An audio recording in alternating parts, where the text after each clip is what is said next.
बिस्मिल्लाहिर्रहमानिर्रहीम। अस्सलामुअलैकुम वरहमतुल्लाहि वबरकातुहू।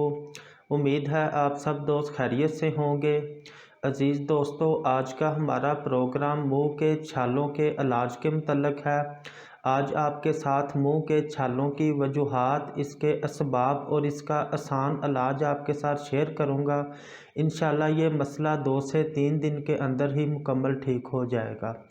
अज़ीज़ दोस्तों, मुंह के छालों की मेन वजूहात में मुंह की इन्फेक्शन, मैदा की गर्मी, विटामिन सी और कैल्शियम की कमी और इसके अलावा नशा आवर अद्वियात मसलन तंबाकू, सिगरेट, नस्वार वगैरह का ज़्यादा इस्तेमाल इसकी मेन वजूहात हैं।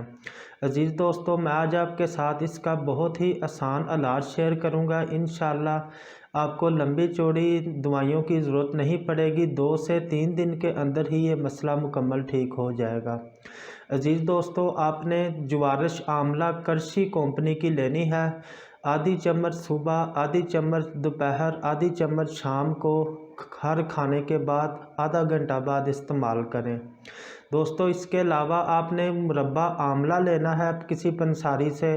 वो 2 अदद मुरब्बा आमला सुबह नहार मुँह आपने रोज़ाना इस्तेमाल करने हैं।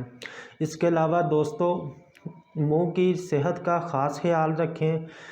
किसी अच्छी टूथपेस्ट से ब्रश करें और इसके अलावा मसवाक ज़रूर करें, जैतून की मसवाक। इंशाल्लाह मसवाक करने से भी ये मसला काफ़ी हद तक ठीक हो जाता है। अज़ीज़ दोस्तों, अपनी दुआओं में याद रखें। इजाज़त दें। अल्लाह हाफिज़।